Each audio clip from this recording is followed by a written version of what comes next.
Live from the 607, it's the Ocho Duro Parlay Hour, where we're talking everything movies, TV, comics, and entertainment. Join in the conversation on social media with the hashtag ODPH, because here we go.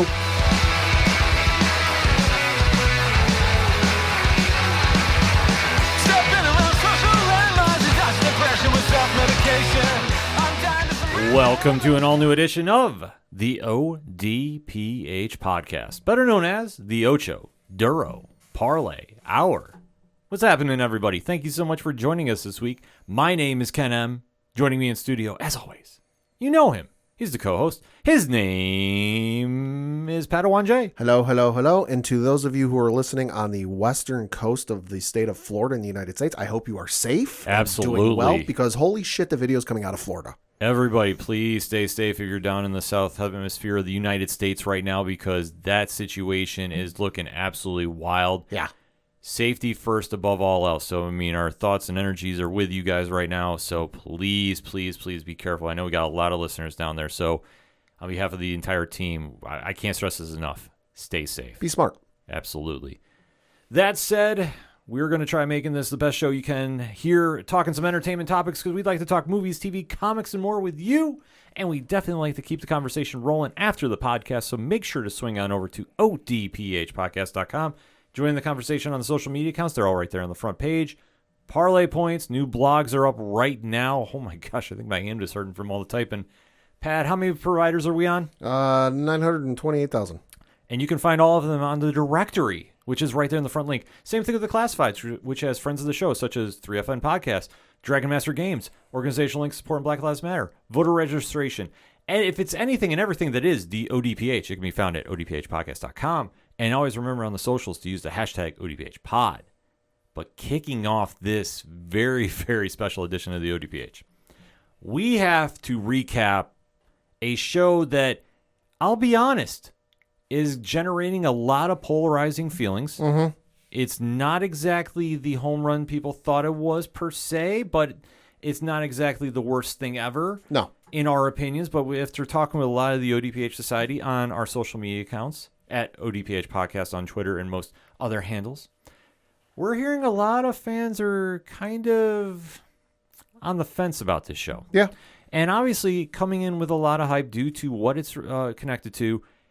It's a little surprising to see that response, but here we are, because this past week, debuting on Disney Plus, is the latest addition to the Star Wars universe, the brand new show Andor, which is the prequel to Rogue One. Yep. And obviously, we've seen a lot of previews for this right now. The hype has been here. Diego Luna is returning into his role as Cassian Andor, and this is the story of how we get to Rogue One. So, obviously, with how that film was reacted to by the fans. Oh, yeah. Like I say, it almost feels like a fan film because everybody talks about the Vader scene at the end. Mm-hmm. It's now seeing how this story all unfolds. And we had the first 3 episodes debut last week. We just had a brand new episode debut this Wednesday. We are going to be breaking it down, but if you're new to the ODPH, first and foremost, thank you for listening. We appreciate you giving us your time. Secondly, what we'd like to do is give a spoiler-free statement so we don't ruin anything for you. After that, we give you a countdown if you need to duck out because you haven't seen anything, heard anything. We don't want to ruin anything for you. That's why we want to make sure it's very specific. If you have seen the episodes and you want to stay for the discussion, perfect. If you need to duck out and then jump back in, we timestamp it in the episode liner notes so you don't miss a thing. That said, Pad, spoiler-free statement on Star Wars Andor thus far. Andor is easily in my top 5 Star Wars movies of all time. Not sure if I'd put it top 3. I'd have to really sit down and think about it. Rogue One, you mean? Or yeah, Rogue One. It's easily in my top 5 Star Wars movies of all time. Might be in my top 3. I'd have to sit down, write everything out, and really sit and think about it. And I haven't done that in a while. So when they announced this series, I was kind of like, okay, I'm all for it. I love the movie. I love Diego Luna and everything he did as Cassian Andor with that movie. But like we've said before, prequels are hard to do, especially when they take place in a point in time where you have to get to a certain place, and with this show taking place 5 years before the events of Rogue One, that kind of paints it in the same picture that, the prequels were in. Obviously a little more time difference, but still, you had certain characters that had to get to certain places and certain events had to happen. But I was still on board with what I saw, and I like the trailers and all that. And I gotta say, I feel like they had to drop the first 3 episodes for this. Now, I think they were initially going to do just the one, and then I know that the release date moved a couple of times because of whatever reason it was. Reasons. Literal reasons. We never heard any specific reasons why, but the release date moved a couple of times. So like as a little, hey, sorry for moving the release date on you. We're going to give you another episode. We're going to give you 2 episodes. And then they had to move it again. And we're like, hey, we're going to give you 3 episodes. I feel like while 3 episodes was a lot to give at the start, I feel like you almost had to, because were it not for the 3 episodes getting dropped at once, I think the response to the show would have been, I don't want to say overwhelmingly negative, but more negative than it has been. It's been probably an even 50-50 split, maybe skewing a little more negative than positive. It's hard to say, but for me, it took a while for me to get into this. As big a Star Wars fan as I am, reading the comics, reading the books, audiobooks, the games and the movies and the TV shows and rewatches and all this, I've consumed a lot of Star Wars media over the years. This took a while for me to really get latched on into where I'm like, all right, I'm in. I'm here for this. It really wasn't until towards the end of the latter third of episode 3 where I finally went, okay, we're here. And obviously I liked episode 4 a lot. So I feel like them dropping the first 3 episodes, they had to do it. I thought this started very slow. I honestly had Agents of S.H.I.E.L.D. Season 1 vibes. Yeah. To be honest. The first 2 episodes, I really thought they were trying to give too much of a backstory and really try too hard to make Andor endearing. But I thought, like you said, and I agree with you on this statement, I think once Stellan Skarsgård came in at the latter half of episode 3, I thought finally this show is going somewhere, a la when Agents of S.H.I.E.L.D. Season 1 got to the Captain America Winter Soldier episode. And then we're going in the right direction after that. But I think it's a very slow start. It's almost a snooze fest, to be honest with you. But it does pick up. So, I mean, you have to be very patient with the show. I do like the acting thus far. I will say Diego Luna, I think, is doing a great job. Yeah.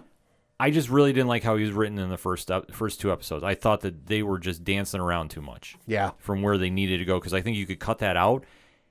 I hate using the word filler, but I think we're there. It really a lot of it felt like filler, which, I mean, okay, you want to explain the backstory of the character and explain how he got there.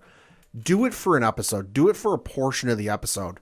I hate how a lot of these shows are doing time jumps now where it's past, then we cut to present, then we cut back to past, then we cut back to present. Just do it all at once and get it done and over with. I'm tired of having to keep track in my head of what's going on where, what's going on when, keeping the timeline straight. Just show it to me all at once and then reference it later. Yeah. Keep it simple. I fully agree with you on that, Pad. So that said, in 3, 2, 1, let's deep dive, shall we? What did you think? Like I said, it took a while for me to get into this, but it really started off, I agree with you, slow. And while I do appreciate a good backstory, I felt like they dwelled on it for way too long. I'm sure somebody online has probably added up the total number of minutes they spent in flashback sequences for the first 3 episodes. I would argue it was probably 10, 15 minutes too long. You should have cut it down and gotten rid of some of the stuff. And it wasn't even like with some flashbacks where like it ties into what's going on the screen. Some of it, yes, that was the case, but there were a lot of instances I'm like, where does this, why are we showing this? Why is this happening? But once it really got going and once, Skarsgård showed up on screen, I'm like, okay, now we're here. I fully agree, because like how this show kicks off, we're 5 years before the infamous battle at Yavin. Yavin, yeah. It was a fun little thing they brought in from the old canon. That was how they used to mark when all the books took place in the old canon. Was, kind of like BC, AD, kind of like in our world. It's before the Battle of Yavin, so BBY, and then after the Battle of Yavin, ABY, which is the first time since Disney's owned the property that they've used that. So that was a little fun thing for the old canon fans. Yeah, it was a cool way to kind of do the introduction. Like I say, when they started off, it was like, okay, we're here. And then you start going into Andor's search for his sister. And obviously, he's traveling through the different solar systems, so to speak. He winds up on the planet Morlana 1. Mm-hmm. And as he's going through the establishments on there, he does get pretty much threatened to be robbed by security guys. Oh, yeah, because while the Empire likes to think it's got an iron hold grip on the galaxy, there are still some pockets in the galaxy that are less than savory. Yeah, so this kind of plays into the Star Wars background a little bit. Like, I thought this was starting to have a little feel like it. But during this whole kerfluffle, can I use that word? Sure.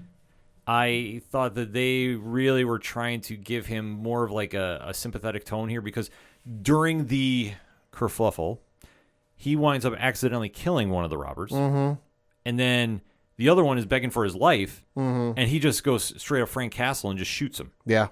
Which is like, okay, a little confusing of what we're trying to do here, but I think they're trying to really establish him as like a true threat, so to speak. Well, and I think it's just trying to show that, like, hey, well, yes, this is a prequel. We're not going so far back in the story that, like, he's a total novice. Mm-hmm. That, like, he's got no edge to him. He really doesn't, like, kill. You know how, like, they show in movies sometimes where, like, at the start of the movie, you've got the main character who really doesn't like killing people and doesn't want to get involved in the fight and would rather talk it out.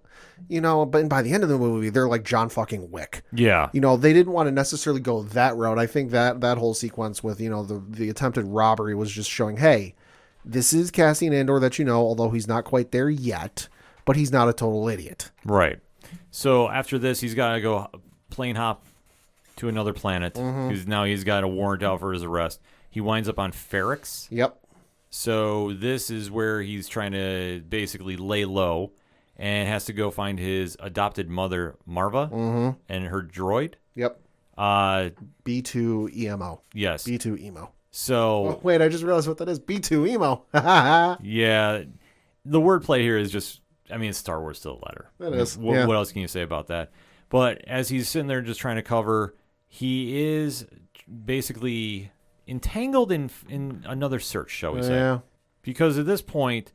He's now got to lay low. He's going to have to find liquidation. He starts dealing with a lot of the black markets, shopping places, shall we say. Sure. Because obviously he now has something that people are going to be looking for, and that is a Star Path unit. Now, you want to break this down for us? Yeah, so reading off of the Star Wars wiki page, starwars.fandom.com, it says the NS-9 Starpath unit was an expensive and untraceable box-shaped piece of Imperial technology that could track every Imperial coordinate for 9 radial parsecs. Yes. So basically it's an Imperial tracking device. Yeah, so obviously he's got a hot property that might help him do some escaping.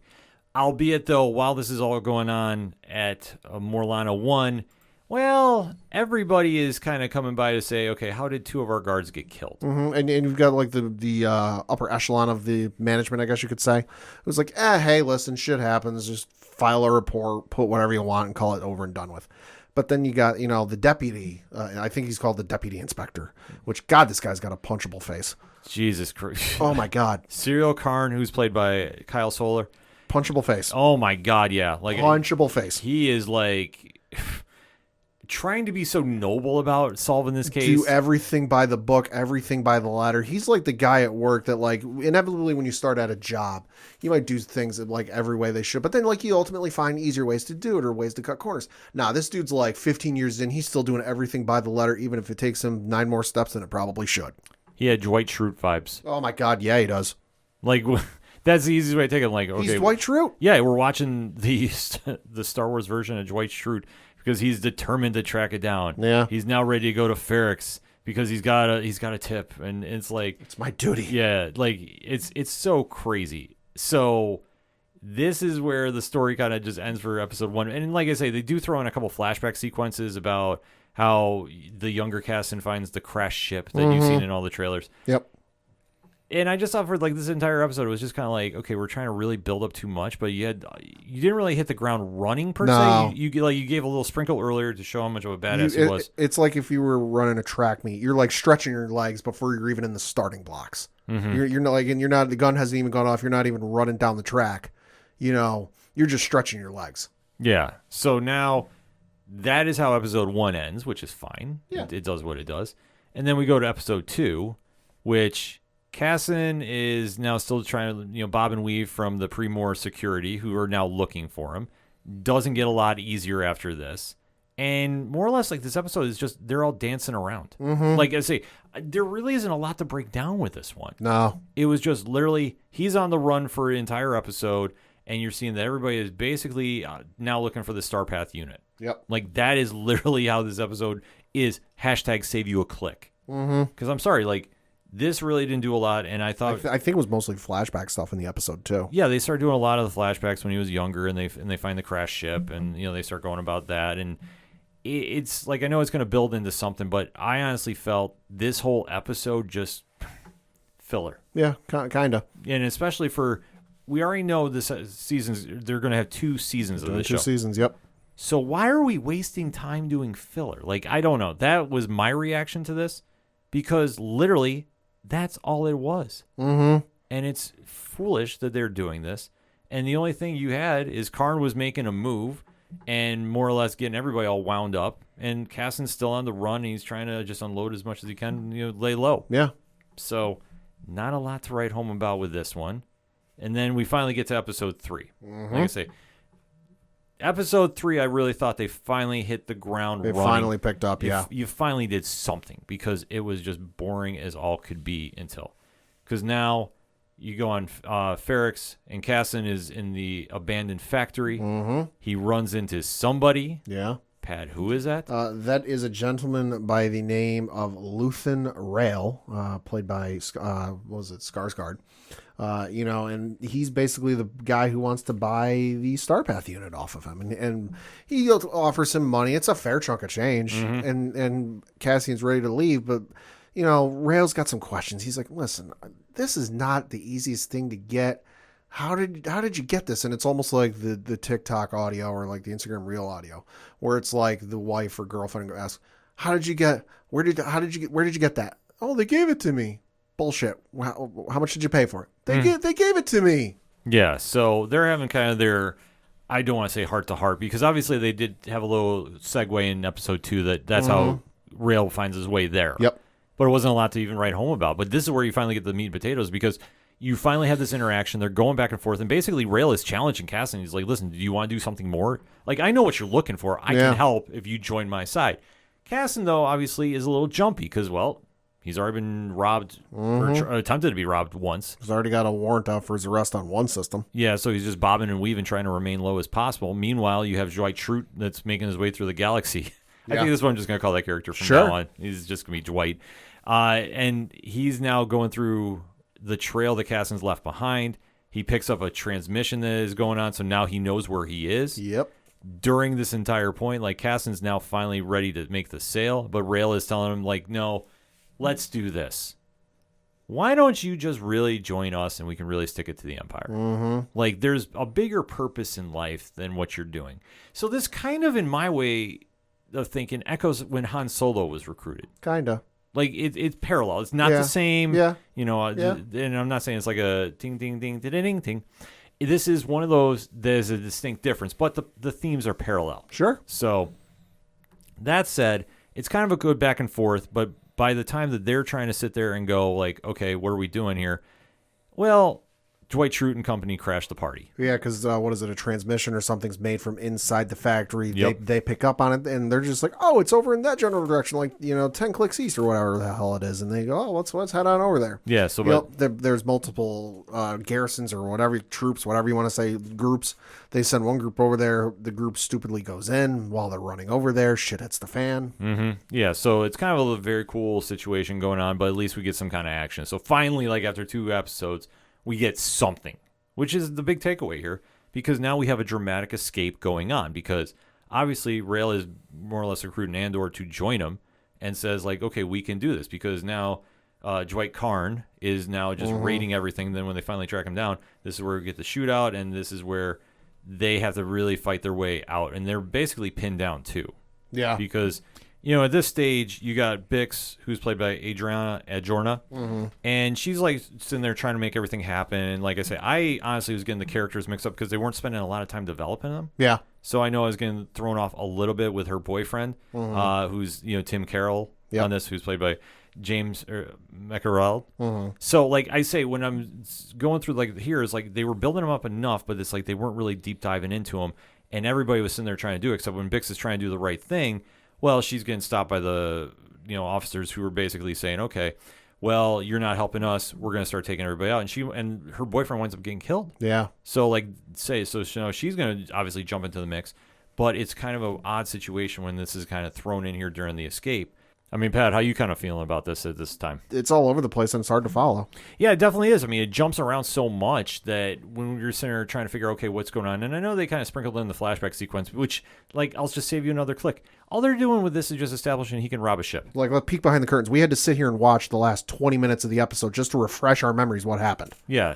It's just one of those episodes that it takes so long to get invested in. It shouldn't take over an hour to get this shit started. Right. And that's what they did because they drug it on so much. We started out with that good beginning where you're finally having Rail and Andor meet up and they're talking. And it's like, okay, maybe we're finally going somewhere. And then when finally the action hits, and not everything needs to be action, but we sat through 2 episodes of just everybody talking and walking around. It's it's like Lord of the Rings Part 1. That's why I say they needed to drop the first 3 episodes of this, because if we would have had to wait basically a month, oh my God, for this to get started, people would have been revolting. They should have just cleaned it up. That's the big takeaway from this. They should have really cleaned this up. You didn't need all the side characters like the Bix and Tim story. I'm sorry, that was just thrown in for reasons, and it didn't even make sense in that circumstance too. I'm sorry, you had to establish that he has to connect, and this is how Rail gets in a hold of him. But there's easier ways to go around this. The writing on this was just so damn all confusing, and then you really want to try making it sympathetic with Bix because she's now obviously trying to help out where she can, gets locked up against a wall by the troopers, sees her boyfriend get killed, he's lying dead in the street, and then they go away for the entire rest of the episode until the very end. Mm-hmm. So it's why are we even doing this unless you want to just make it more give more sympathy to Andor? We're already here. He fucking died. Spoiler alert, he dies at the end of the movie. Yeah, so what more sympathy do you need? Yeah, we already know where he goes. He's dead in the next 5 years. Yeah, this is the journey that's at hand. So I mean, what are we sitting here worrying about? But yet here we are. So then from this point on, you see the dramatic escape going on. But this only kicks off from his adopted mother, and this is Andor's mother, giving this phenomenal speech that goes on. Fiona Shaw gives a day of a reckoning is upon us, and just what the ramifications are. And you've seen the surrounding guards of the Primor security team are all kind of freaking out, what are you talking about? And then, of course, you do see Cyril Karn, a.k.a. Dwight Schrute, is in that apartment waiting for Andor, but he gets taken by surprise. Mm-hmm. And Andor and Rail shake him down and just basically say, okay, you're going to tell us exactly how many people you got. You're going to tell us what we want to know. And even when Karn tries being a tough guy, Rail is really I'll kill him right now. And then Dwight sings like a canary. Yep, gives up everything he has about their mission. So this now leads our pair to go escape through a garage where they have a scooter waiting for them because reasons. And they wind up doing a decoy of sending a speedster out in the middle of this field after they've already tied one starship to some wreckage. So they wind up crashing that into a wall so they can't escape there. You do see the speedster go through the middle of the group that's out there, security, waiting for them to make the escape. The car flips over, crashes. Everybody's standing around it because they think that Andor and Rail are in there. And it turns out they're not. They wind up speeding right by them in a speedster. And then they hit the button. Yep. And there's an explosion, and that's how they sail off into the end of the episode with this dramatic music. You see flashbacks to everybody. The only touching point of this one was seeing Marva in her apartment crying because she knows this is the last time she's going to see her adopted son alive. And then you do these parallel flashbacks to when she saved him when he was young and investigating the starship. And that's how it ends. I thought just for where we got here, it finally started picking up. Damn, 2.5 hours of watching this, and it's what are we doing here? Well, close to 2 hours, yeah. I mean, that's kind of the vibe it felt for me because it's we had to do a rewatch just to make sure we caught all this because it was okay, are we really missing something? Is this show really starting this slow?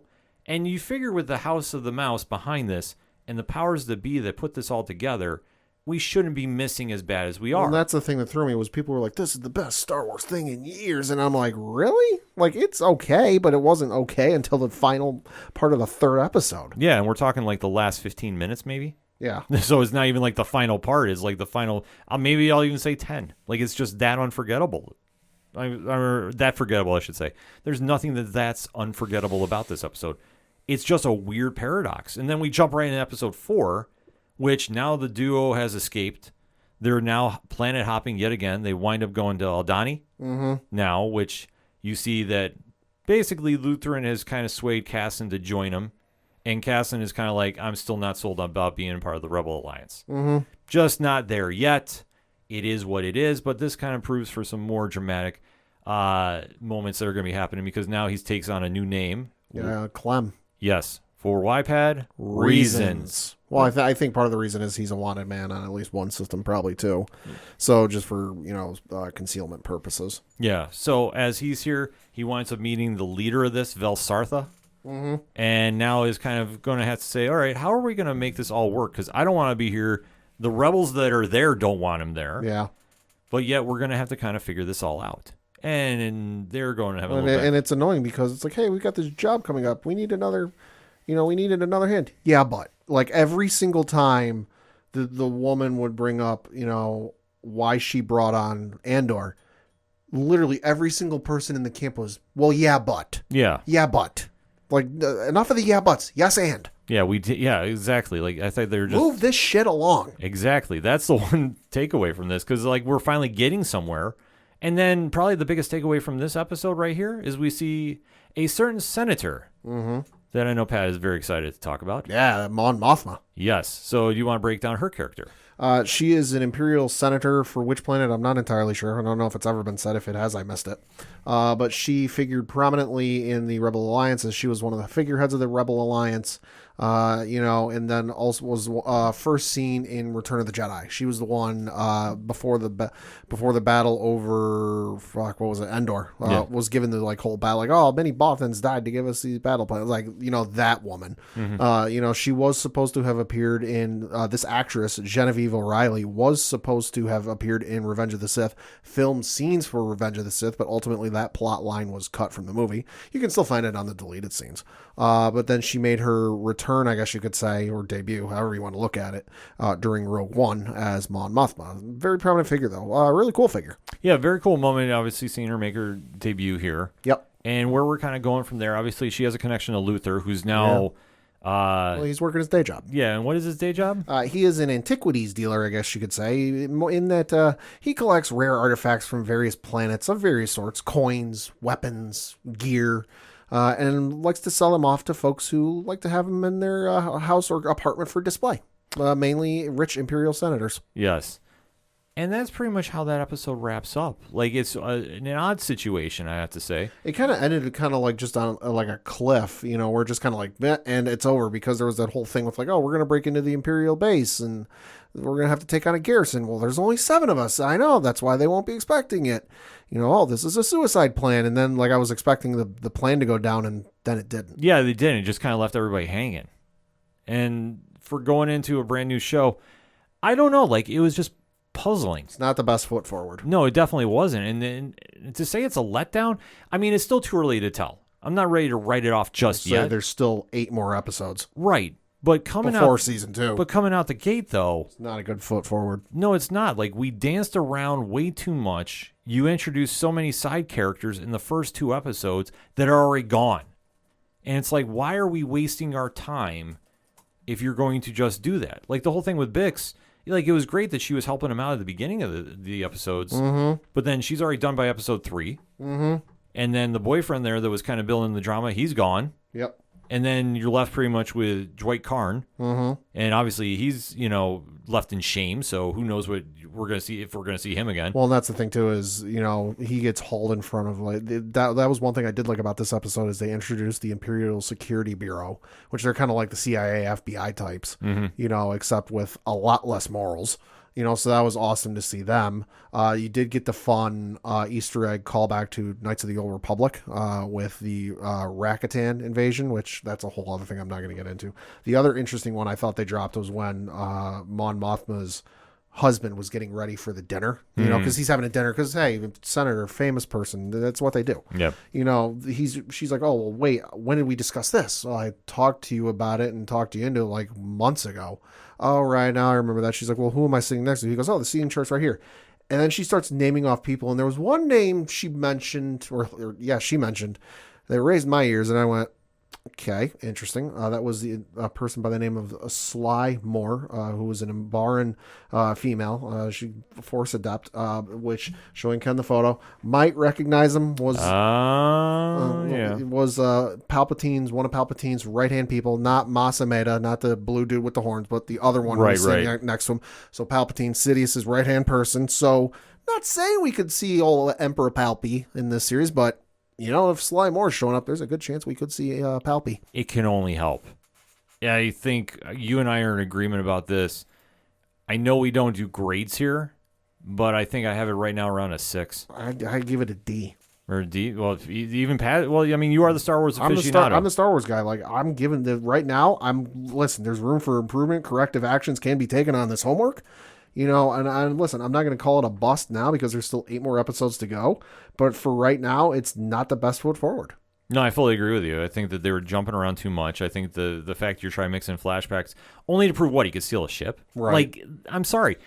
When you're given that limited amount of time, and it's not like, okay, we're in comparisons, like when we've had flashbacks with Arrow. Mm-hmm. Okay, granted, every episode there was a flashback, but it ultimately led to something that was going on. And I know we speculated on during one of the trailers that it was showing him as a kid, and then it was showing stuff at present time, and we're like, oh, that must be showing like the contrast of how it started and how it got to this point. It's not even the same fucking planet. Exactly. So why are we showing these flashbacks of like, oh, how he got to this point, if it doesn't even fucking factor into the episode going forward? Cool, we know it, but like, why? Yeah, it makes no sense. Like, that's the whole thing about it. Like, when you finally start getting that redeeming point, and if you've ever heard us talk about Agents of S.H.I.E.L.D., that's how I used the comparison. Yeah, you have the Captain America 2 episode, but it wasn't a home run after that, but it was stepping in the right direction. I think now that you're tying in more to the Star Wars universe and you're having more of a stronger connection, I think that can only help. But I think in the meantime, you're standing here dancing around like, what did I waste 2 hours on watching? Mm-hmm. Like, literally. Like, when you finally get to a point where you're doing something, and like I said, when the drama started picking up and you started seeing Skarsgård interact with Diego, I thought, like, now, okay, like, we're getting... stuff with them, and it was good. It was good, but the flashbacks I did not care for. No, because once you jump... Because when they start doing that, they start jumping the flashbacks, and then you're talking about Bix's story, and it's like, no disrespect, but if you're not going to be permanently around here at this time, like, what are you trying to do? Establish that this is the Empire being ruthless? Like, we've already done this. We fucking know this. And plus, like, okay, we're setting up that you're giving his backstory and yada, yada. Like, okay, that's fine and dandy and all.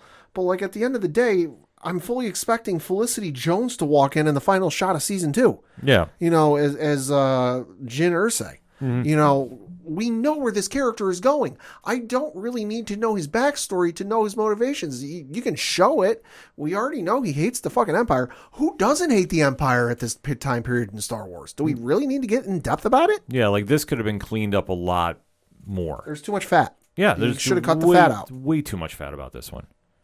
So that said, obviously you have heard our reaction to the first 4 episodes of Star Wars Andor. We want to hear yours, ODPH Society. Hit us up on that hashtag ODPHpod.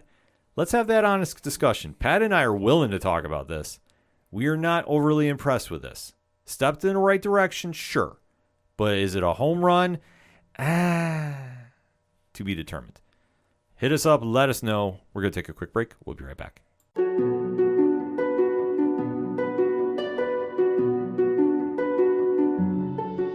I'm Dawn. And I'm Cole. And Scottish Murders is a true crime podcast dedicated to people from or living in Scotland. Just like anywhere else in the world, these murders can be truly horrific and shocking, and we want to shine more light upon them. Join us every 2 weeks on Scottish Murders, where we'll bring you cases both solved and unsolved, giving you an insight into the other side of bonnie Scotland. Find us wherever you stream your podcasts, as well as on social media. Join us there. Bye!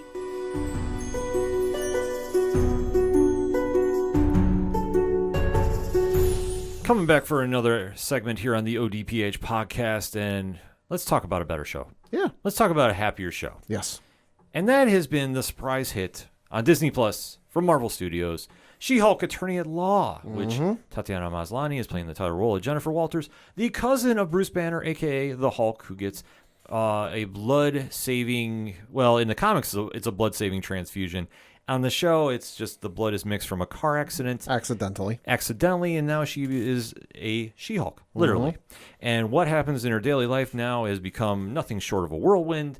And this past week's episode definitely kept the fun vibe going, because where most of the criticism comes from a lot of people is, well, it's too lighthearted, it's too comedic, it's too different, so to speak, than what they're used to from some of the comics, which I say, have you ever read She-Hulk? yeah, really. This is She-Hulk to the letter. So I would strongly suggest go into your local comic shop, maybe picking up some issues, or go on Marvel Comics Unlimited and go definitely check that out and get more familiar with the character, because this has been very sharp in its writing and it's definitely capturing that vibe with it. And this past week's episode, entitled Just Jen, definitely had that same feeling to it. So, Pad, spoiler-free statement on the episode. Thought it was a really fun episode. Kind of like a more lighthearted one, I guess you could say, but still fun nonetheless. I dug it.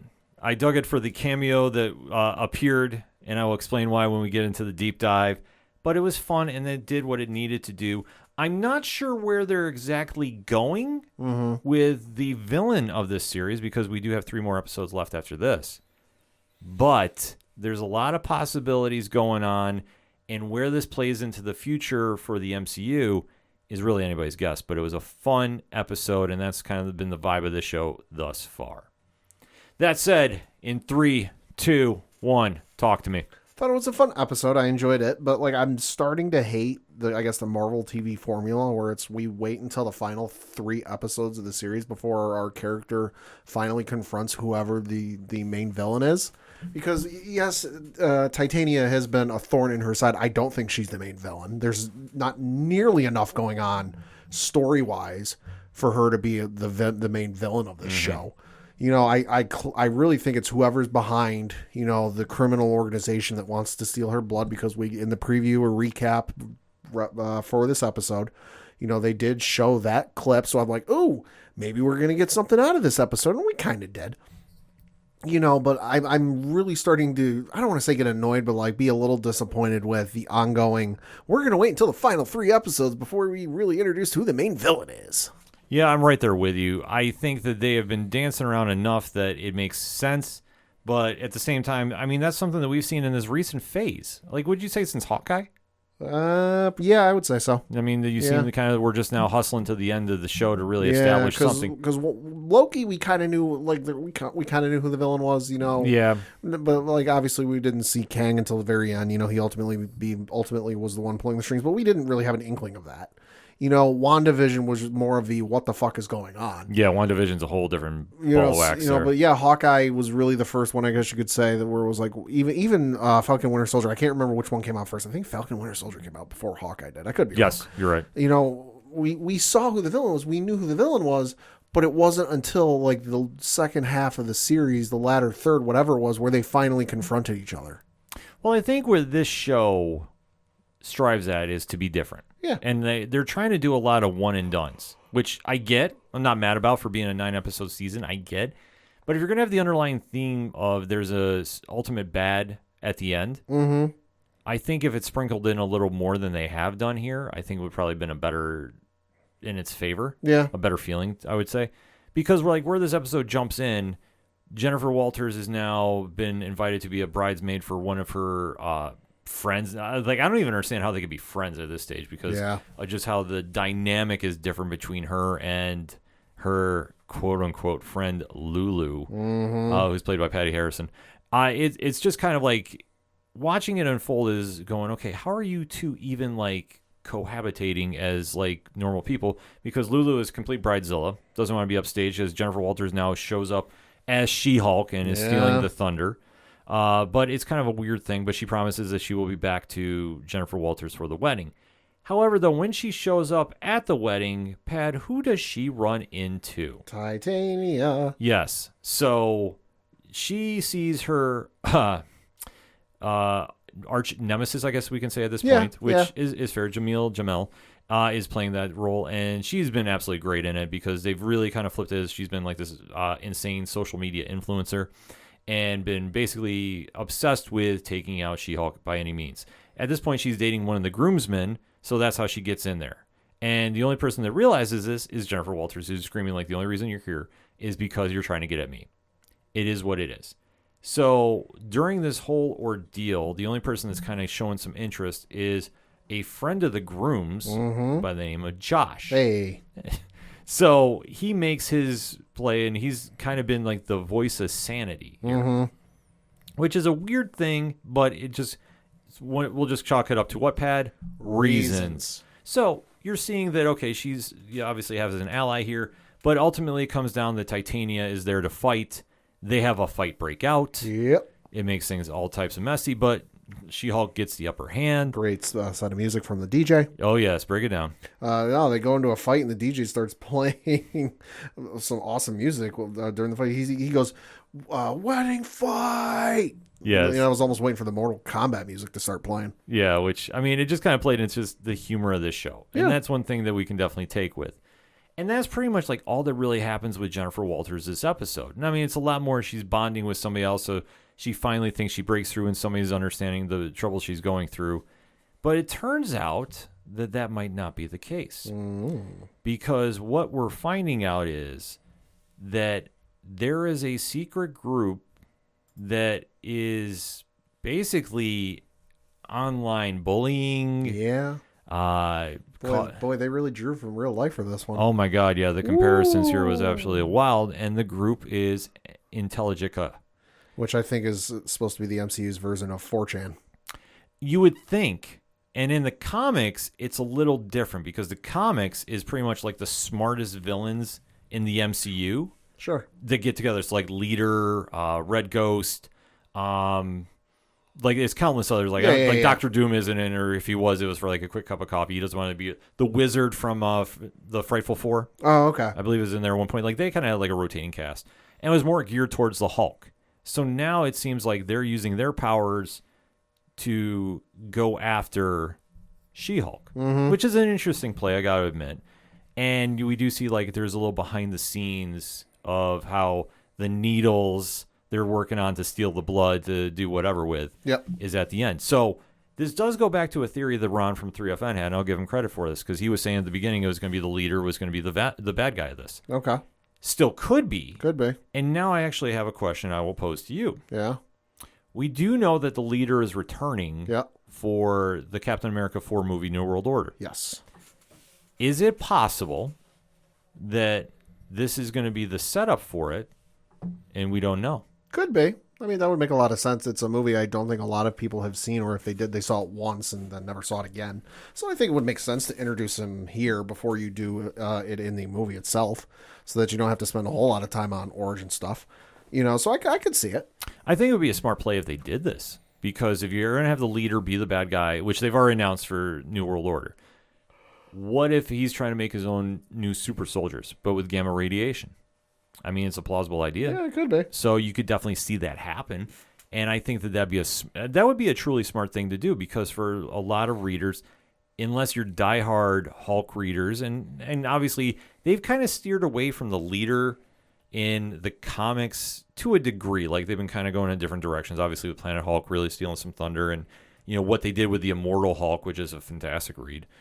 I think that they've been really kind of keeping away with that, and you've really almost forgotten about the Leader to a degree. Like, it's just kind of an interesting play that I think they're going to wind up doing for it, but it's something that they can definitely mix in to this whole new landscape of the next phase. And especially if they want to do this right, you can bring in somebody like the Leader and obviously set up this group. I don't know if it's going to be MODOK involved, because I know MODOK was involved in the original group. Right. So they could go that route. Could be alluded to. I think so, because I mean, could be obviously safe for season 2 if they want to do a second season. Yeah, because if they really want to kind of play around with this, they can definitely mess around with, especially the lineups that they've had. It's too late in the game to do MODOK, though. But is it? Like, the thing about it with him is he has such a weird cult following. Like, I'm sorry, I don't get it, but I respect it. But there are so many people like MODOK is their guy. And I'm like, I have never in my entire time in the comic shop ever like processed this, because he's just the big floating head on steroids. Yep. I mean, granted, the Hulu show, vastly underrated. Yeah. I think that show was fun for what it needed to be, because, I mean, let's face it, MODOK is just MODOK. Right. But for what this group has been lined up with, I mean, like I say, the Red Ghost was one that was there. The Mad Thinker was another one. I want to say the Wizard from Frightful 4. Like, they've had a lot of incarnations with this team, but like I say, it was more geared towards the Hulk, and I believe Red Hulk too at one point. But it's a forgettable group, to be honest with you. But if they want to play it this way, I think doing that with the leader, that could be something, and something we'll have to keep in track of. And I know the person that found this was She-Hulk's best friend, Nikki, when she was helping out Mallory with another case, because obviously Jen was tied up with her wedding situation. But Ginger Gonzalez, who's played Nikki, is the one who did it, said she wasn't going to tell Jen about it, but then winds up trying to tell Jen at the end. So I've seen an online theory with this, but I want to run it by you. Okay. There's a lot of people speculating that Nikki is part of this group. Could be. And I'm kind of thinking, all right, I don't necessarily know if it's her or not, but I think there is somebody undercover that is. Could be someone on the inside. Yeah, I could see it. Because I've heard some online theories. They think it was Josh from the wedding. I heard they were thinking it's the real artistic date that she had from her Tinder swipes. Probably that dastardly heel David Otunga. Oh, if it's only David Otunga, I will mark out. Because God damn it, that heel. Oh, fantastic heel. But I think that there could be a mix in there. But I don't know how they're going to play this group unless would they go to like I know I'm going to kind of take this into a really odd place. But would they do it with like adaptations or super androids? Like that's the only thing. Like I was thinking, I'm going like, how are you going to wind up pulling this off if like everybody's supposed to be a member? Because it's just kind of crazy with this going on. But this does play into where we could go here. And especially if this is going to tie into the next movie. So I'm throwing that Easter egg out for everybody. But I will say this, the highlight of this episode for me was when Mallory and Nikki were working with a client. Yeah. And was trying to get out of, if I read this correctly and I heard this correctly, several marriages. Yeah, it was at least 7 or 8. Yeah. Well, do you know who this character is, Pad? Mr. Immortal. Do you know what team he's from? No. Okay. I marked out because I laughed hysterically. Mr. Immortal is one of the flagship members of one of the most infamous groups in all of Marvel Comics, the Great Lake Avengers. Okay. Which are some of the most absurd superheroes you will ever find in all of Marvel Comics. Like, their team basically is one of the biggest jokes in all of comics, but they're so corny they make you laugh. Like, you can't help. Like, they've had some different incarnations over the years. Squirrel Girl came out of that one, which I know obviously she's uber popular now and kind of has broken out of that. It's like she's the one breakout character from this. Yeah. I will admit, though, I'm marked out because Mr. Immortal basically does not die, but he dies for like a couple minutes and then comes back. Yeah. And how they did him in this episode, I thought was brilliant. That was hysterical. Because basically he's just sitting there like, well, all right, this meeting is not working. I'm going to jump out of this high-rise story. Because, the lawyers are presenting him with facts and logic, and that doesn't work for him. And he's just like, you know what? F this. I'm done. Throws himself out a window. A high-rise building in L.A. I don't know how many floors up he is. Crashes onto a cop car. Glass shatters everywhere. Everyone freaks the hell out. And then he just gets up, straightens his neck, straightens his shirt, and goes about his day. Yeah. Like, I'm now showing Pad the team of the Great Lake Avengers. That's so weird. Yes. You have Doorman, who looks like Venom. Coming next spring. Flatman, Big Bertha, and I'm blanking on the pterodactyl one. And they're just the most absurd superheroes you'll ever meet in your life. Like, I laugh hysterically when I see them. Because they're just, and they're meant to be fun. Like, and this is just a perfect play into She-Hulk. Now, are they going to be sticking around? Oh, I hope so, but I know she's not joining that team under any circumstances. But they're a team that definitely throws in a little comedic humor to the MCU. And I know that we're expecting a lot more D-list villains coming through. I know Frogman is there. Shout out to Mike from the Multiverse of Badness. We're expecting him at any point to make his appearance. And this just plays into the show's humor. And I thought it was a good balance this episode, too, of drama. Because we did have Intelligeca. Try saying that 3 times fast. No, thanks. So you have that storyline, which they're going to have to speed through, unless you're going to say, like, Nikki was a secret agent the entire time. Sure. Or somebody else. I think if you do it, the guy from the wedding, I don't think that's going to work. No. Maybe if you did the one of the Tinder dates, that would make sense. Money's on David Otunga. It writes itself. Goddamn heel. Fantastic. Love you, David. Yes. David Otunga is welcome to come on the ODPH at any point. We are big fans of him here. Never forget NXT. Best faction ever. But that said, this episode I thought really hit its stride. I think now going into it, though, I do agree with you. We've taken so long to get here and establish the main villains. I think that's going to be the only drawback from this. Yeah, unless they do a season 2, which who knows? They haven't said one way or the other. I could see them doing a season 2 just because to me, what they're doing here doesn't seem, and this is going to be my benchmark until they do this again. It doesn't seem like a WandaVision where like the events of this movie are going to lead directly into a movie that's coming out, in the next phase or next 2 phases. Could something from this end up in one of those movies? Sure. Mm-hmm. But the directly influence the storyline of that one of those movies, I just don't see it happening. So I could see this getting another season. I think it will. I think what Marvel did, and I think they're smart about this. Mm-hmm. WandaVision was the test mark for everything. Because if WandaVision fails, like let's say it completely was absolutely abysmal, we don't get the continuous spin-off shows. And wasn't it supposed to come out second? Was it? Falcon Winter Soldier? Falcon Winter Soldier was supposed to be the first one. Supposed to be the first one, yeah. Right.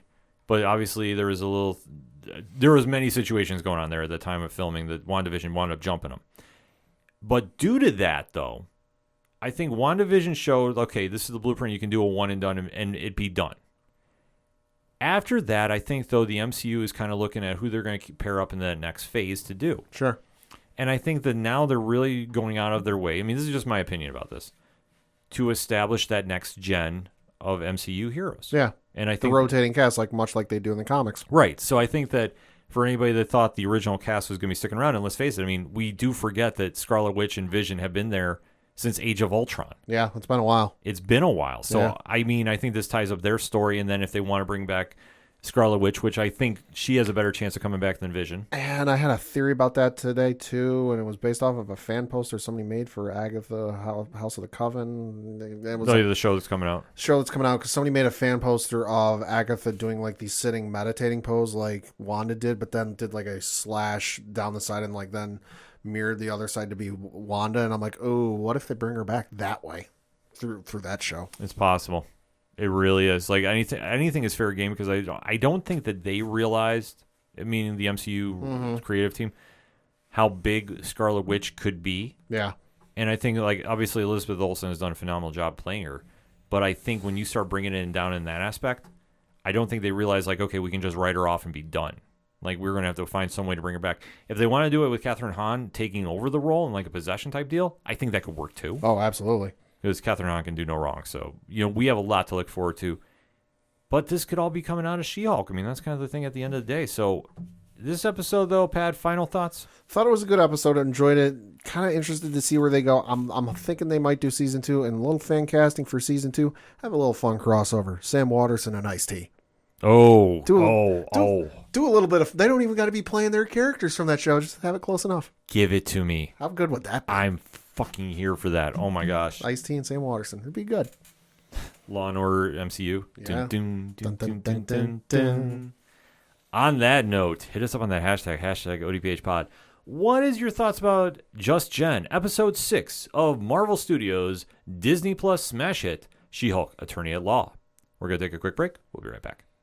Do not adjust your dial, or your phone, your watch, or whatever the heck you're using to listen to the awesome podcast you're currently listening to. I am the Duke of Nerds, Tyler Mack, and I am here to tell you that being a nerd can be a bit overwhelming, especially after 30. Life moves pretty fast in our nerd culture, and if you don't take the time to notice things, you miss out. That's why I'm here. As your Duke of Nerds, I am charged with educating, enlightening, and entertaining you on all things nerdy. I do it by running the 30 to Nerdy podcast. 30 to Nerdy is a Badcast company production and currently playing wherever you cast your pod. Follow along each episode using the hashtag 30andNerdyPod.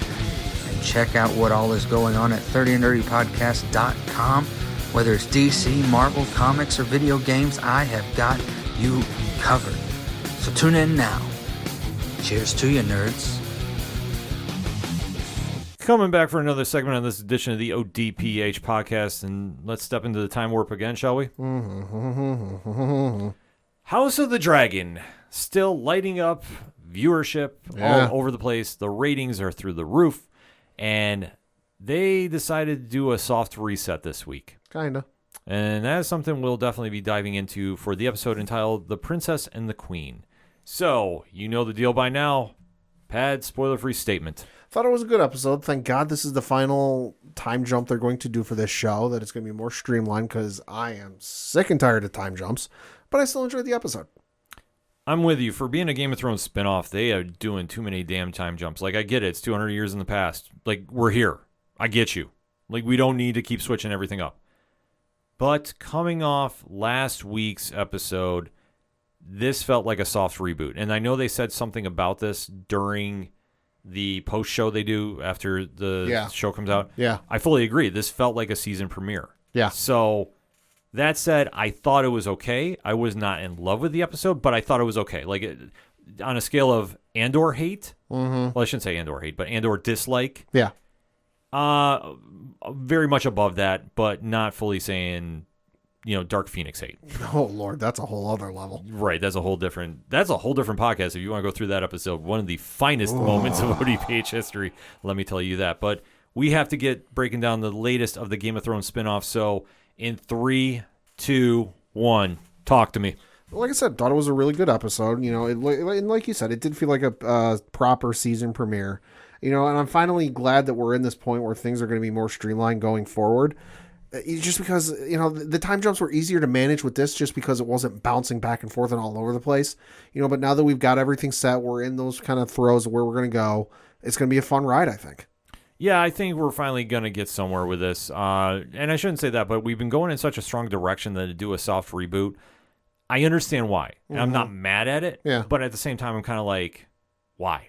Like, maybe you should have gone to the end of this season, then come back next season. Yeah, that might have been a smarter play, but because you get attached to those characters, and the actresses that they've replaced did a phenomenal job coming out. So it's like, okay, to do the reboot, there's a lot of pressure on them to deliver, and not saying they didn't, but it's like it goes back to, all right, if it's not broke, don't fix it. So why are we going back to the well and trying to get water? I don't know. It's just kind of a thing with me that when you get attached to characters, you don't want to see anybody go, but here we are. And this is where we jump in because, well, Rhaenyra, she has now given birth to a whole slew of kids. 3 boys. Yes. Whose name are, and I'm going to butcher these names, so I apologize, Jacaerys, Lucerys, and the name of all names, Joffrey. Yeah, when I heard this, I'm like, are you serious? Joffrey's been hanging around this entire... You know what it's got to be? It's got to be like the last name of Smith or like the first name of John. Very common and very popular, because otherwise, why the hell would you name your kid this? Yeah, that's the only thing you can kind of think of with that. It was just like, all right, here we go. But nevertheless, you hear the name, it goes. And the frenemy situation going on between Alicent and Rhaenyra, it's picking up more steam because Alicent is definitely like, yeah, those kids are not from the traditional family sense. Yeah. She likes to throw on that certain B word.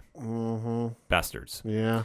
So, obviously, they're still keeping on that whole frenemy vibe, which, I mean, Emma Darcy jumps right into this role as Rhaenyra, and she is just definitely hitting the ground, running very fast. What? What are you talking about? Yeah, she's like, okay, denying everything that's going on, and then obviously, when you get Alicent in there too, her character is just absolutely just.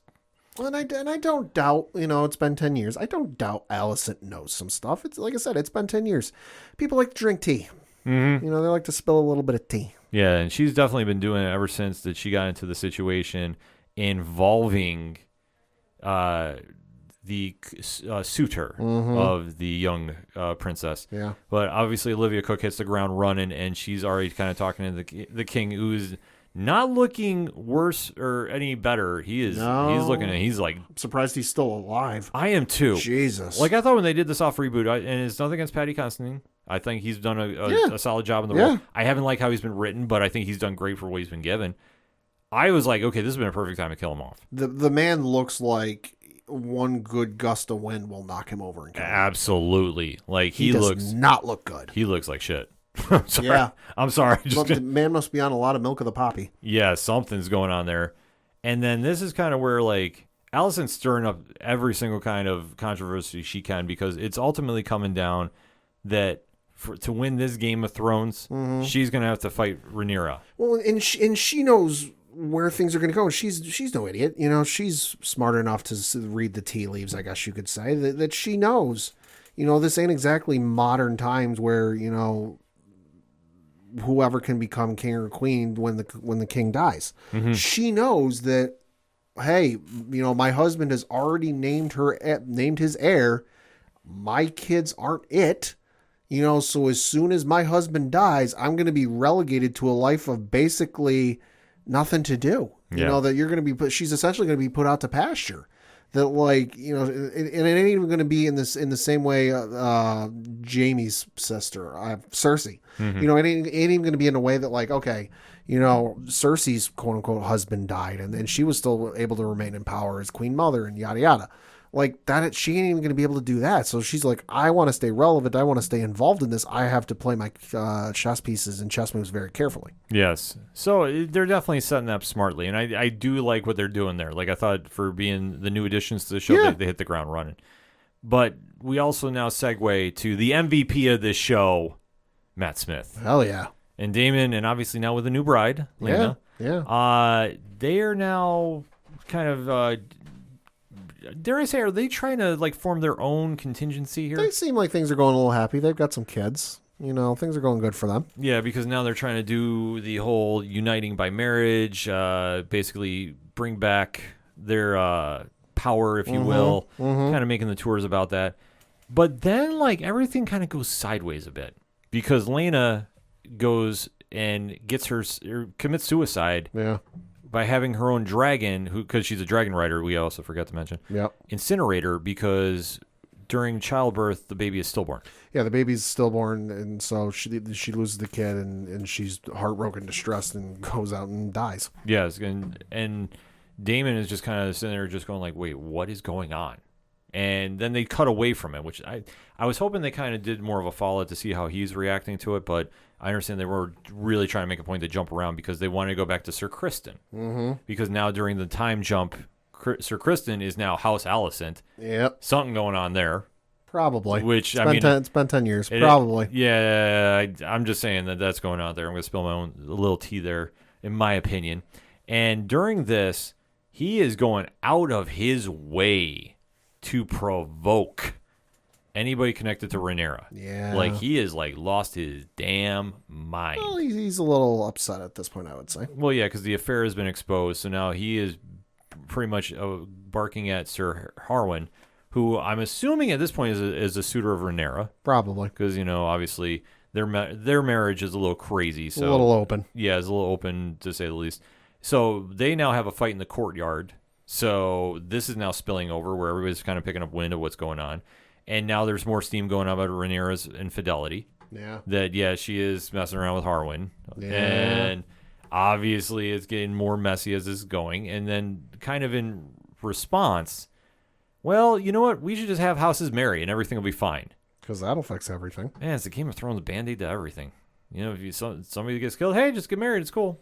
Like, no worries. It's all good. Yeah. And so now she's trying to say, well, Daenerys should marry Helena, which is Alicent's daughter. So they're reuniting the houses. Reunited, and it feels so good. But my God, Alicent is like, get the hell out of here. I'm not hearing any of this nonsense. We're done. Like, conversation is wrapped. Mm-hmm. Like, we're not reuniting houses. You're gone. I'm gone. Conversation's done. And then meanwhile, at the same point, Daenerys, who's been sitting there making models again, because that's what he does, is getting approached by his Hand of the King, who wants to give the honor back. And Daenerys is like, nope, you got it. You were my best friend during this entire situation that I've gone through the past 10 years that we haven't talked about. So guess what? You're not going anywhere. Nope. Mm-hmm. And he's like, well, if that's the case, I want to go escort my son back to Harral, and there is a goodbye between Harwin and Rhaenyra. Yep. So this is all going to play a big factor into a debut that they had that is definitely going to be a big problem for everybody in this landscape. And that is Larys, who is going to be the new Joffrey. He's going to be the new pain in the ass. Yeah, to say the least. And more or less goes, okay, I see the landscape here. I'm going to get an army of criminals. And obviously we're going to brand loyalty to them. So he does a very horrific thing. He's branding their faces at one point. Yeah. Which is something this show does not shy away from. Like, we need to remind everybody that basically if you want shock value, we're in the building. We're going to definitely do it to you. And we don't really care what you think about it. I mean, at least they weren't doing a insane limb cutting or... Yeah, or some real crazy spots for branding. Yes. So it becomes a very odd situation going on with this, but it's something that we've now all become very used to. So when he's now putting together everybody, he now makes a very big play. And Pad, what is that play? He goes and starts a fire at Harrenhal that kills Lionel and Harwin. Yep. Much to the joy and pleasure of Alicent. No, I'm kidding. She's totally shocked. She's like, what the hell is going on? So basically, she's made a deal with the devil. Mm-hmm. And now she's going to have to sow that because, well, you just killed the Hand of the King, whether you meant to or not. I'm leaning on the fact that he did because I think that obviously in the Game of Thrones, he wants to upgrade his status very much because now, if I'm not mistaken, he is going to take over that castle. I would imagine so, yeah. That obviously, I think he's just done it by a vicious takeover. I mean, I'm not exactly sure the legal ramifications of burning an entire castle and city down. That becomes yours. Yeah. But he makes a very strong argument, and obviously, he now has Alicent in the palm of his hands because guess what? He's like, well, I did this for you. Much in the same case of Rikishi doing it for The Rock way back when. He now has gone and killed the Hand of the King, and basically, if he gets caught, he goes, well, Alicent told me to. Yeah. So he has now become an extremely interesting character to watch moving forward. A bit of a loose cannon. Gavin Spokes, who plays him, I think we're going to see a lot of him. I think you're going to see a lot of people get very, very vocal about him, and for all the right reasons, because when you're a villain on a show and you're causing that kind of reaction, you're doing something right. I'm just waiting until he really starts sinking his teeth into this. Yeah, that'll be good. Yeah, because when that happens, I think we're really going to start picking up some steam, and I'm definitely here for that. And that's kind of how the show ends. Yeah. Which I am perfectly all right with. Pat, final thoughts on the episode? I thought it was a fun episode. I'm glad they're finally set in the time frame of where they are going forward, because, boy, it looks like it's going to be crazy. Yeah, this is what I want. With 5 episodes left, like, give me some kind of wild, crazy shit going on. If you're going to do the time jump, okay. Like I said, hated the timing of it. I would have much rather them take a month off and come back. At least give a break so it feels like a real time jump. Instead of going from week to week. I thought that was kind of just the only thing I'm going to be kind of critical of, but not enough that I would give it a low grade. Sure. I think the show definitely was doing a lot more dramatic moments in this, especially involving Damon's character, which I thought they should have spent a little more time on, but I am just waiting to the inevitable confrontation he has with Larys. And I cannot wait to see that because that'll be probably the highlight of the season for me. But I thought it was a very strong episode. I really liked the new additions to the show. Sad to see the old ones go, but where we're going with the story, I think now we're finally picking up some steam. Well, and we only got 2 more weeks before we figure out if House of the Dragon is going to continue the Game of Thrones tradition with the penultimate episode being fucking batshit crazy. Because this was episode 6. We have there's 10 episodes in this season, so we've got 2 more episodes before we reach episode 9. Yes. So we'll see if House of the Dragon continues the tradition. And the title of the episode 9, The Green Council. Mm-hmm. What is synonymous with that color? It's in reference to what happened in the last episode. It's a declaration of war. Uh-huh. Finally, we're getting somewhere with this show. Hit us up on that hashtag ODPHpod. What is your feelings about the latest episode of the Game of Thrones spinoff on HBO Max, House of the Dragon, episode 6, entitled The Princess and the Queen? Let's have that conversation, shall we? We're going to take a quick break. We'll be right back.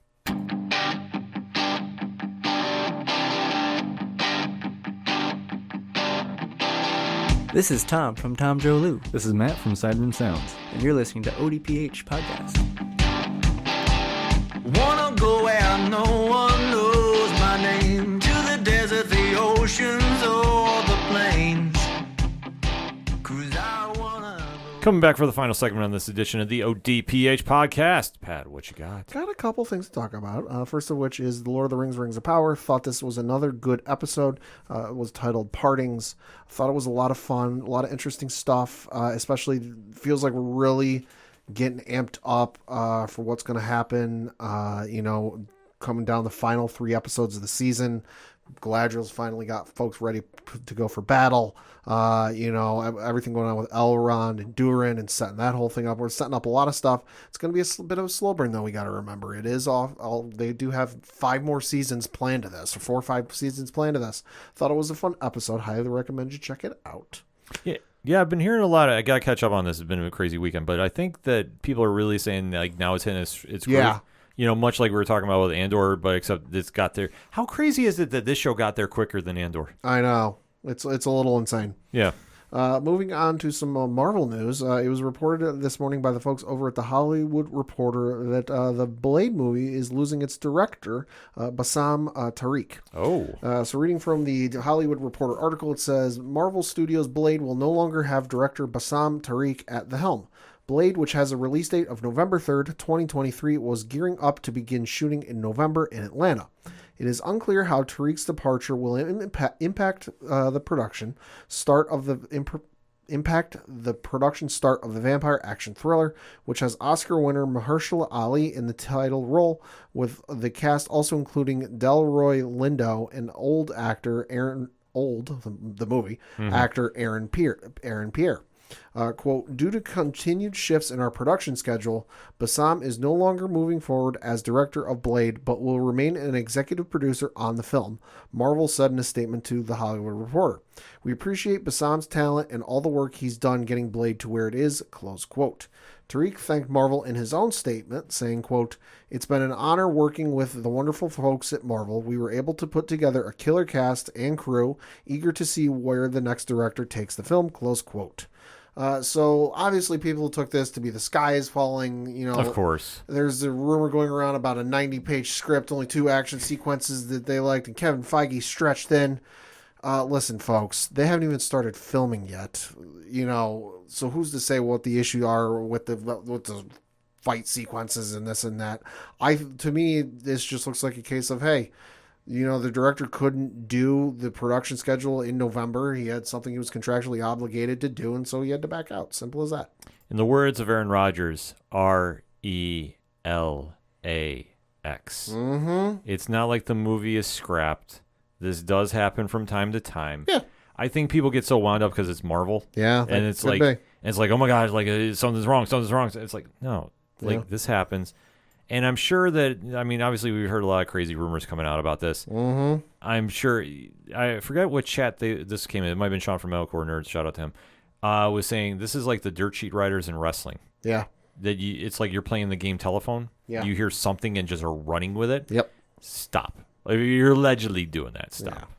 Yeah. Sticking with some Marvel news, it was announced shockingly to everyone that Hugh Jackman is coming back to play Wolverine. Hey now. This time in Deadpool 3. So reading from an article on Variety.com, it says, quote, Hugh Jackman will be back as Wolverine in Deadpool 3. Ryan Reynolds announced on his social media Tuesday afternoon. Deadpool 3 also has a release date of September 6th, 2024. Quote, hey everyone, we're extremely sad to have missed D23, but we've been working very hard on the next Deadpool film for a good long while now, Reynolds says in the video, referencing the D23 Expo in early September. I've had to really search my soul on this one. His first appearance in the MCU obviously needs to feel special. We need to stay true to the character, find new depth, motivation, meaning. Every Deadpool needs to stand out and stand apart. It's been an incredible challenge that has forced me to reach down deep inside, and I have nothing. Yeah, it's just completely empty up here and terrifying, but we did have one idea. Hey, you want to play Wolverine one more time? Reynolds asks as Hugh Jackman walks by in the background. Yeah, sure, Ryan. Jackman replies. The video ends with Whitney Houston's I Will Always Love You, subtitled as I Will Always Love Hugh, and a coming Hune teaser. The Deadpool logo appears and then is quickly sliced up by Wolverine's adamantium claws. You then get the video below. The movie is, of course, directed by Sean Levi, who worked on Free Guy and The Atom Project with Reynolds. He is directing this. Now, of course, everyone is going, oh, well, what does this mean for the Logan films? What does this mean for this? Who the hell knows? Let's just enjoy the ride. But I swear to God, if the movie doesn't start with Deadpool standing over Wolverine's grave and asking if he's going to desecrate this grave for the sake of money, I'm going to be severely disappointed. But I know they put out a video saying, oh, hey, we're going to explain everything right now, and then music played over it. But the wonderful folks over at John Boy Media, the fantastic lip readers they are, shout out to those guys, did a lip reading video, and they said absolutely nothing of note. It was just random bullshit. Oh, I expect no less. I mean, this is huge news to begin with. Yeah. And then let alone, they're not going to tip anything off. I mean, hell no. I think they've got plenty of stories they can work with and run with. And honestly, if they come up with something fresh and new for this, I'm okay with this either. Perfect way to introduce Ryan Reynolds to the MCU and bringing Hugh Jackman along. I mean, even if it's one shot or maybe this is going to be something more, who knows? Who cares? Who knows? Let's do it. Switching over to some Harry Potter news. The late Alan Rickman does have a book coming out. It is his diaries he had from his filming career, and particularly some of the stuff during the Harry Potter films, which he was, of course, a big part of. Right. He was in all 8 films, starring as the Professor Severus Snape. Reading from an article on IGN.com, it says, quote, "The late Alan Rickman was a major part of the Harry Potter films as the enigmatic Professor Snape, but there was a point where Rickman nearly quit the famous films." Published in The Guardian, extracts from Rickman's diaries reveal that it wasn't all fun and wizardry behind the scenes on Harry Potter, at least not for Rickman. Talking to agent Paul Lyon Maris about Harry Potter exit, which he thinks will happen, he wrote on December 4th, 2002. But here we are in the Project Collision area again, reiterating no more HP. They don't want to hear it. Close quote. His comments came following the Harry Potter and the Chamber of Secrets in 2002, which propelled the franchise to even dizzier heights following the Sorcerer's Stone in 2001. But this glimpse into Rickman's experience with the franchise reveals major truths, including Rickman's adoration for series lead Daniel Radcliffe. Quote, "Daniel Radcliffe is so concentrated now, serious and focused, but with a sense of fun," he wrote in May 2003 as they began filming Harry Potter and the Prisoner of Azkaban. "I still don't think he's really an actor, but he will undoubtedly direct/produce. He has such quiet, dignified support from his parents. Nothing is pushed," close quote.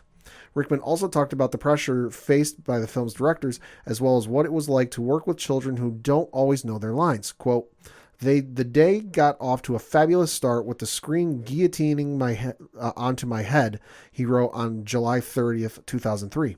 "A sudden, swift blackout followed by a day-long melancholy. Alfonso," that's Kieran, the director, "was quietly ballistic with me. I love him too much to let it last too long, so I wailed offset and we sorted it out. He's under the usual HP pressure, and even he starts rehearsing cameras before actors, and these kids need directing. They don't even know their lines, and Emma Watson's dictation is this side of Albania at times. Plus, my so-called rehearsal is with a stand-in who is French," close quote. By Harry Potter and the Order of the Phoenix, disaster struck. Rickman was soon forced to confront health issues, having been diagnosed with an aggressive form of prostate cancer in 2005. But despite his own personal struggles, he decided to stick with Harry Potter. Weeks after an operation to remove his prostate, he wrote, quote, finally, yes to HP5. The sensation is neither up nor down. The argument that wins is the one that says, see it through, it's your story," close quote. Thankfully, Rickman continued to see out the entire franchise, appearing as Professor Snape throughout all 8 main Harry Potter films. In 2007, he wrote about his character's ending, quote, "I have finished reading the last Harry Potter book," he wrote on July 27th, 2007. "Snape dies heroically. Potter describes him to his children as one of the bravest men he ever knew and calls his son Albus Severus. This was the genuine rite of passage. One small piece of information from Joe Rowling 7 years ago. Snape loved Lily, gave me a cliff edge to hang on to, close quote. Rickman died on July 14th, 2016 at the age of 69. I thought this was wild just because it's been well documented over the years that the three kids, Rupert Grint, Daniel Radcliffe, and Emma Watson were only signed on for like the first 3 movies. Yeah, something like that I remember hearing. And there was talk of recasting for the 4th movie and what are they going to do, but then they signed them on the contracts throughout the remainder of the franchise. I had never heard any issues with Alan Rickman backstage. I figured there was some stuff because, hey, you're dealing with kids. Right. And it was a kid-heavy cast, especially for those first 2 movies, in 2001. So they would have been filming those in 2000, 2001, or even maybe 1999. So when you're dealing with kid-heavy casts, obviously there's going to be issues, but in anything to the level of he was ready to quit, I had no idea. That's the one thing about Hollywood is you hear all these stories after the fact, and especially being involved in a franchise like that, there is a lot of pressure. And especially dealing with such a young cast, too. Like, there's a lot of combustible elements there that would make sense. So hearing that story, I mean, it's wild to think about now because could you imagine if he did leave? It would not be the same just because when I reread the books, I think of him. I hear his voice in my head as I'm reading the books. He's it's kind of like how, Nick Fury has become known as Sam Jackson from the comics. When I think of Severus Snape in the books or anything, I think of Alan Rickman. Yeah, no, I completely agree with you on that. That's why it's so wild to hear. Yeah. Switching over to some Star Wars news, it's been reported that James Earl Jones is stepping back from the role of Darth Vader. Reading from an article on thebabc.com, it says, quote, James Earl Jones is the voice behind legendary Star Wars villain Darth Vader, but it seems the 91-year-old has finally hung up his helmet. In an interview with Vanity Fair, Star Wars sound supervising editor Matthew Wood said Jones was looking into winding down this character. Jones's voice was remastered from the original Star Wars films for recent Disney Plus series Obi-Wan Kenobi. Some of Jones' archival footage voice recordings were also used. For future Star Wars projects, Jones has reportedly granted permission to Disney and Lucasfilm to use artificial intelligence and archival recordings to recreate his voice. The actor is credited for his advice on the performance of Darth Vader on Obi-Wan Kenobi, with Wood describing him as, quote, a benevolent godfather, close quote. Jones' family told Wood how pleased they were with the finished product by Ukrainian-based voice cloning company Respeecher. So obviously you could kind of tell this coming down the road. I mean, you look at some of his stuff, especially the end of Revenge of the Sith, and then the character's next appearance with Rogue One. Obviously, you could tell there were some differences. He's getting up there in age, and he's not going to be around there forever. I mean, the man's 91 years old. Yeah. So the fact that they're able to keep this going, and I know there's a lot of folks out there who can do the voice, almost as good. It's not James Earl Jones level of quality, but it's close. But the fact that you have the man himself signing on to, hey, you can use my archival footage, and you can even use this other company to recreate my voice, and I'm okay with that. Hey, we can see the character continue for years to come. Yeah, no, absolutely. I think it's a smart thing to do. Obviously, with his legacy, you want to have as much of his content of him as you can. Yeah. So it makes perfect sense to me. Had a little sneak preview at the upcoming Knives Out sequel, Glass Onion, from the Netflix Ta-dum event. Ta-dum. A little bit of brief clip. It was about 2 minutes, 45 seconds. Movie looks fun. Gotta say, it looks like more of the same antics from the first movie. People get together. There's a murder. They got to solve the murder. I am all sorts of on board for this movie. It cannot come out soon enough. Yeah, I'm with you on that. Like, Ta-dum really flew under the radar, so I completely forgot about this, but the trailer looks great. Yeah, it does. Like, I'm completely invested in this and kind of seeing, like, all right, where are we going to go from here? Because you think it's got some pretty high, It's got a lot of expectations. Yeah, exactly. I was going to say, you got so many expectations, you got to deliver on it. And obviously, I think this might have been like the crowning thing coming out of it, because, like, in my opinion, like, Ta-dum really just flew under the radar. A little bit. There's some blips. Like, in comparison, well, I think that now we're going back to live action Yeah. cons, which sounds so weird saying, but it is. I think that, like, you'll start seeing less of that, and maybe a live action Ta-dum next year. So maybe. But either way, trailer looked dope. Next up, there's going to be another movie in the Cloverfield universe. Yes. This one coming from director Babak Anvari, with J.J. Abrams producing. Reading from an article on Variety.com, it says, quote, another chapter in the Cloverfield universe is coming. Wounds director Babak Anvari has been tapped to helm the newest installment of the hit horror series. J.J. Abrams is producing from Bad Robot, along with Hannah Minghella and John Cohen. Brian Burke, Matt Reeves, Drew Goddard will executive produce. Joe Barton, who penned the 2017 cult horror hit The Ritual, is set to write the script. The next installment is currently in development at Paramount Pictures and will be the fourth chapter in the experimental sci-fi series. The first film, 2008's Cloverfield, was a found-footage alien invasion movie that became a sleeper hit. The second chapter, 2016's 10 Cloverfield Lane, modified an existing script to fit within the Cloverfield universe and became a commercial and critical hit, anchored by strong performances from Mary Elizabeth Winstead and John Goodman. The third installment, 2018's space thriller, The Cloverfield Paradox, was widely panned but gained notoriety as Netflix announced the project during the Super Bowl, confirming that fans would be able to watch it immediately after the game. Abrams, who has produced all of the films in the series, spoke to Time when the first installment came out in 2008 about why he thought the found footage was the proper medium for this creature feature. Quote, the movie is meant to be entertainment, to give people the sort of thrill I had as a kid watching monster movies, he said. I haven't seen anything that felt that way for many years. I felt like there has to be a way to do a monster movie that's updated and fresh. So we came up with the YouTubification of things, the ubiquity of video cameras, cell phones with cameras. The age of self-documentation felt like a wonderful prism through which to look at the monster movie. Our take is, what if it absolutely preposterous would happen? How terrifying would that be? The video camera we all have access to, there's a certain odd and eerie intimacy that goes along with those videos. Our take is a classic B-monster movie done in a way that makes it feel very real and relevant, allowing it to be simultaneously spectacular and incredibly intimate, close quote. I loved the first Cloverfield movie. Same. Love that movie. I saw previews for it, and one of the brilliant like I've said before, the viral marketing for that movie was genius. You can look up videos about it. Mm-hmm. But one of the brilliant things they did with the traditional marketing of this movie was they never showed what the hell was going on. Agreed. They showed that New York was getting attacked. You never saw what. It was done like much in the found footage style way. And I remember kind of being on the fence, and I just saw a preview for it one night, and I looked at my brother, and I'm like, you want to go see this Cloverfield movie? Because I want to see what the hell is going on. Ended up loving the movie. I've loved every movie since. Even Cloverfield Paradox wasn't the best one, but I still enjoyed it to a certain degree. Paradox I couldn't get down with. I tried, maybe I got to do a rewatch of it. I guess maybe it was just right after the Super Bowl. I was like trying to give it a shot.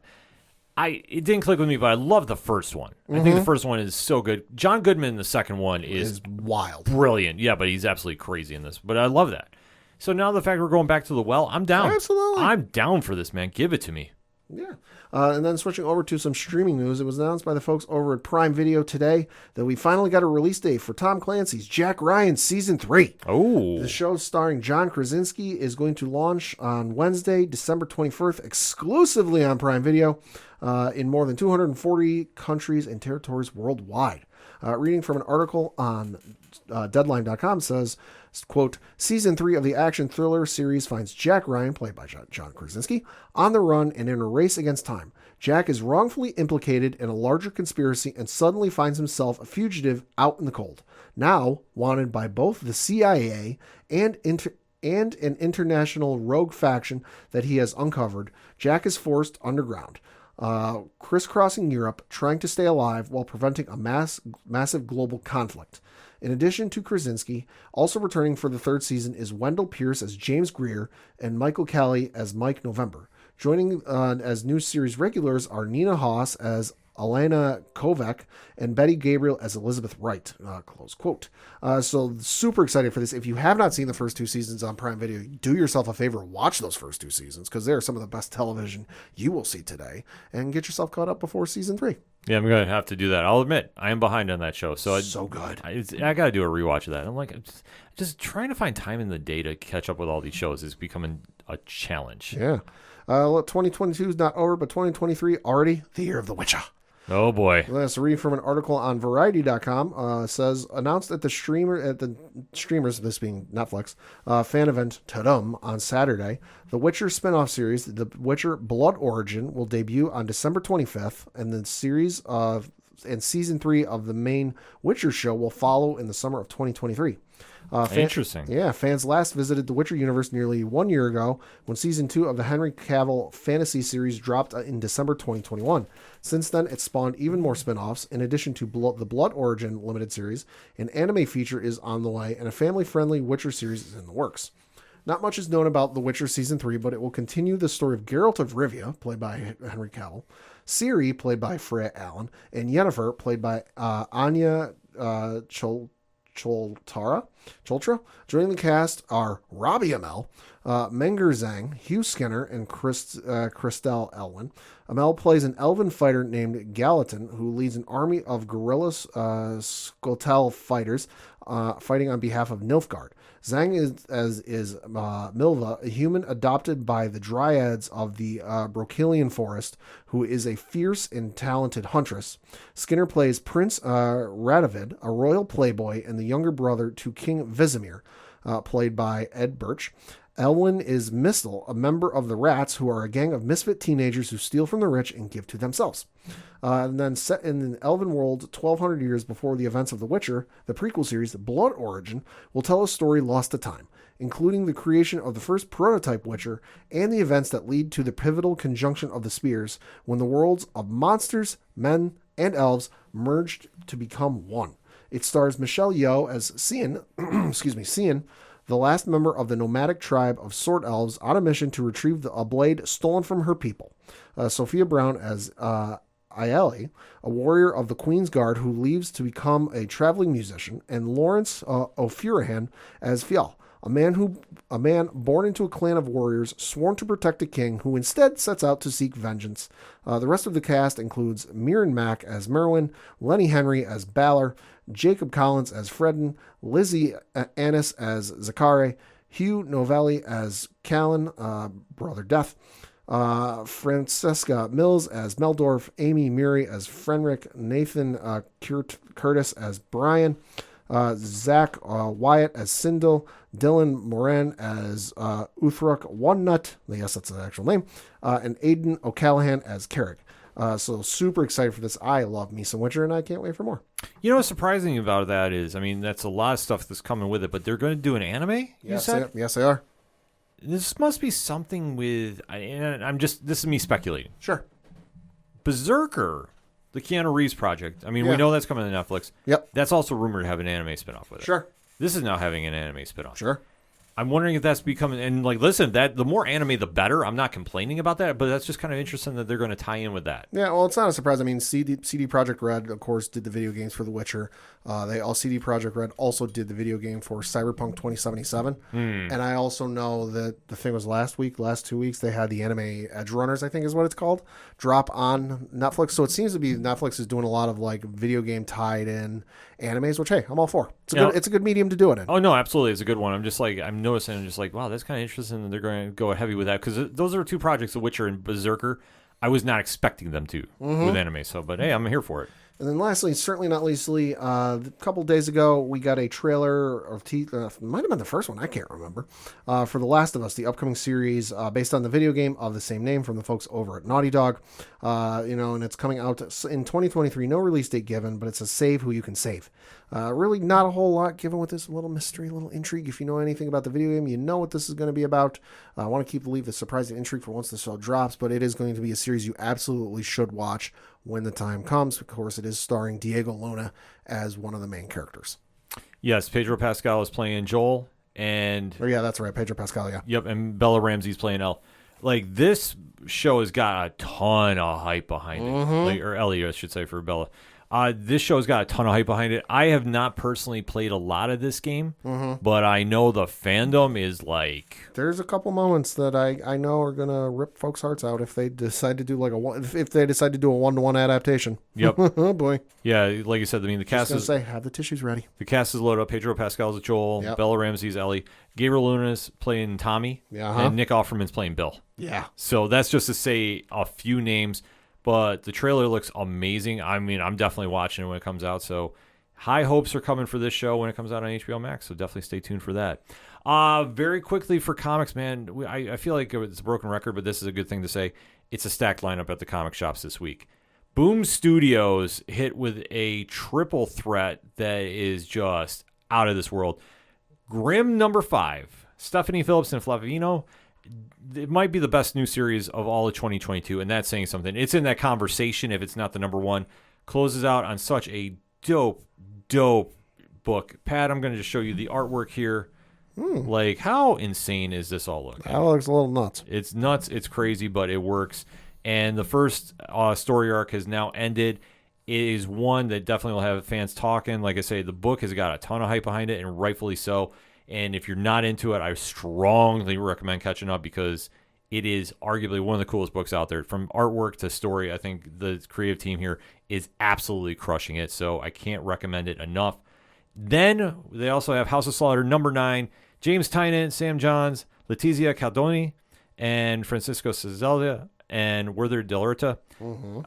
Absolutely just amazing stuff coming out of this. The story of Edwin Slaughter, the Scarlet Mask of the Order of St. George. Like, everything about this book is just, it's different. It's a little slow paced, but the drama is there. The horror is there. If you like something that's killing the children, which is a fantastic read, this is up your alley. I recommend this highly.